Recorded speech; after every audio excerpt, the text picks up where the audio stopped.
Welcome back to my next episode of New App Store Games episode 16.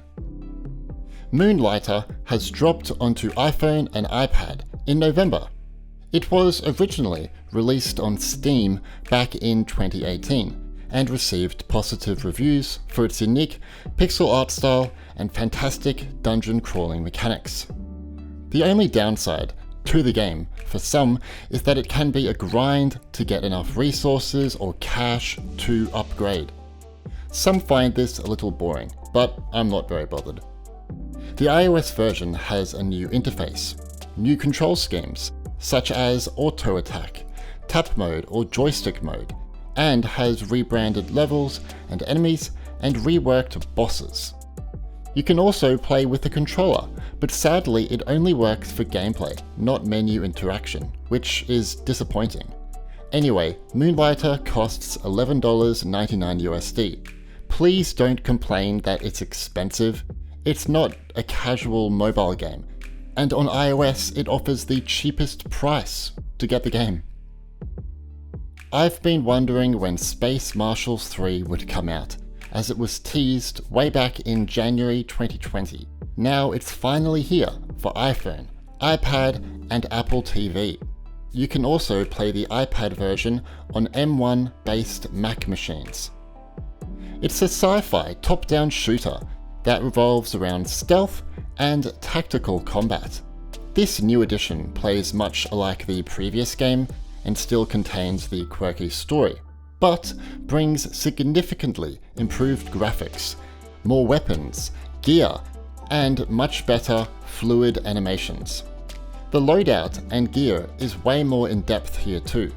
Choose your favorite body armor, grenades, weapons, and so forth. Then choose your setup wisely, as each level plays differently. This is what I'd call an indie console game. It also has controller support, and you should definitely use a controller, especially on Apple TV. Space Marshals 3 lets you try out the first couple of levels for free. Then a $4.99 purchase is required to unlock the first chapter. Only the first chapter is out, with more to come sold separately, but there will be no other in-app purchases. Embracelet is a third-person experience, where you will explore a beautiful northern Norwegian island and can solve lots of puzzles. The game is a coming-of-age story, going over love, loss, friendship, and family. You play as Jesper, or maybe it's pronounced Jasper, I don't know. He is a Norwegian teenager living with his mother in the city. One day, he is handed an old bracelet by his grandfather. This bracelet has powers, which you'll use to solve puzzles and more. What you're getting here is the same game as the Nintendo Switch and Steam version, which released early this year, so expect the same branching narrative, same playtime of 3 to 6 hours, same stylized cartoon art style, and performance which has been optimized for iOS devices. Fun fact, Embracelet is made by a one-man team behind the award-winning adventure game Milkmaid of the Milky Way. Embracelet costs $4.99 USD. What you're looking at here is Astray, a side-scrolling action puzzler for iPhone and iPad.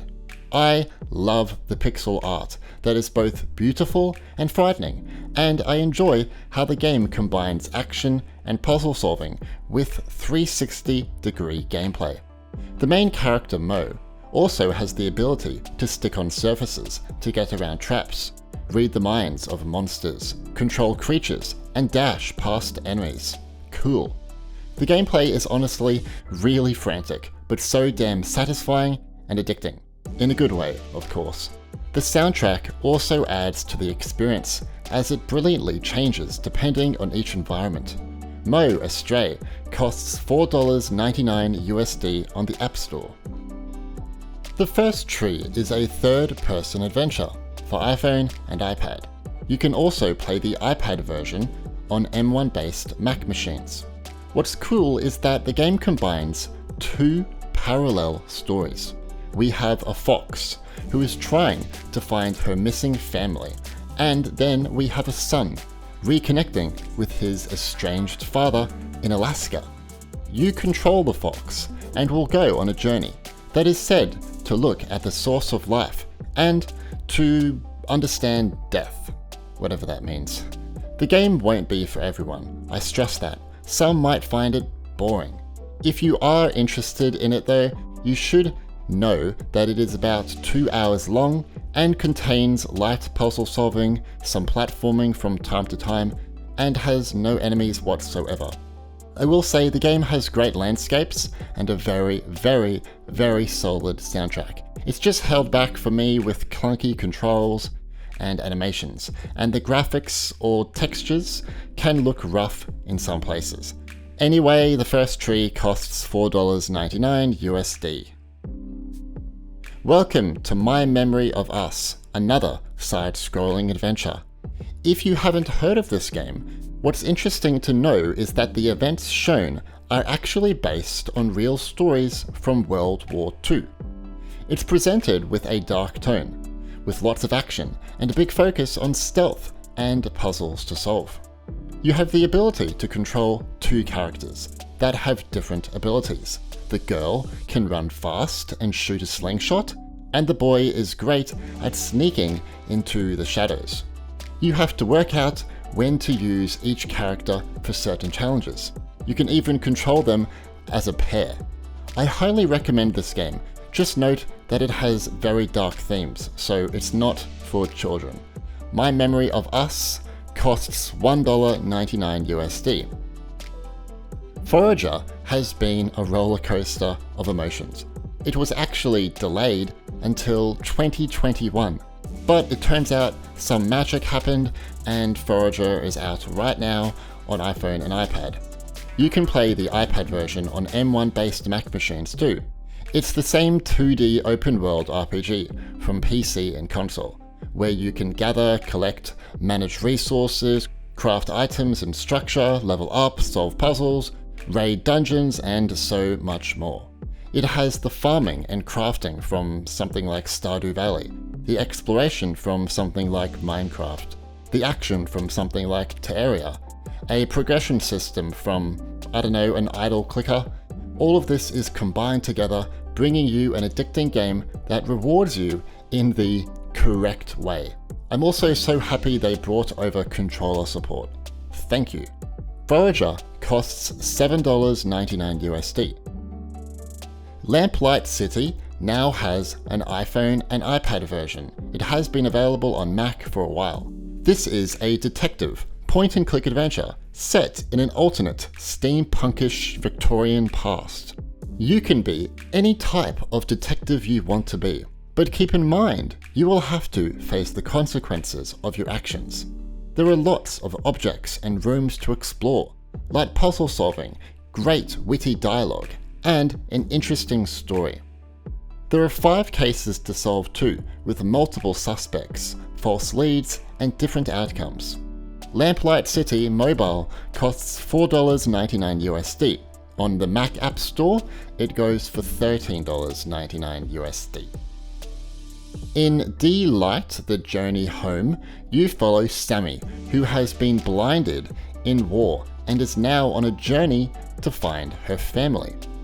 You have the help of a seeing dog, and she has a walking stick to feel her surroundings.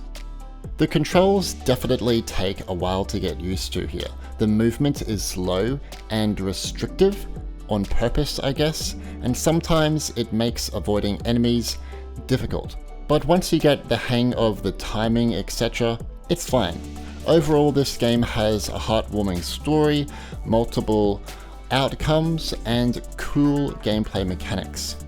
It is an episodic game, however, and the first chapter is free, and you can buy the second chapter for $2.99 USD, or you can pre-purchase the full bundle of upcoming chapters for $9.99 USD. You can also play the iPad version on M1 based Mac machines. Samorost 3 has been on the App Store since 2016. However, in November, Samorost 2 was finally ported to iPhone and iPad to celebrate the game's 15th anniversary. This is the new and improved version of Samorost 2, bringing enhanced graphics with full screen support, a bunch of game design tweaks, a revamped save system, no more level codes, a new zoom feature, and new achievements. Samorost 2 tells a story of a space gnome whose dog just got kidnapped by mischievous aliens. Now you go on an adventure to, well, rescue the dog. The game is short, but it's very, very, very, very, very sweet. Samorost 2 costs $2.99 USD. You can also buy it from the Mac App Store, where it goes for $4.99 USD, which includes all the updated content too. Here are some bonus games. Bloodstained Ritual of the Night is coming to iPhone and iPad on the 4th of December. It's a gothic exploration-focused side-scrolling action RPG. The game will cost $4.99 USD. Tomb Toad lets players delve into dark dungeons, face fearsome foes, and ponder perilous puzzles in this topsy-turvy adventure game. The game costs $3.99. You can also play the iPad version on M1-based machines. Tiny Robots is a free puzzle escape game. You can play more than 40 levels for free. Okhlos Sigma is a retro action game. It's just held back by no controller support, which it needs really badly because the touch controls are not good, and it is also not optimized for iPad Pro displays, which is weird. What do you think of these new App Store games? Impressed? Disappointed? Let me know. I do apologize about the lack of 3D games in this month's list, but then again, it's not really my fault now, is it? This is just what released in November. Leave a like to show your support, and subscribe and turn on notifications to stay up to date with everything Apple gaming related. Anyway, my name's Stewie, and thanks for watching. The channel has been doing incredibly well this month. Thank you.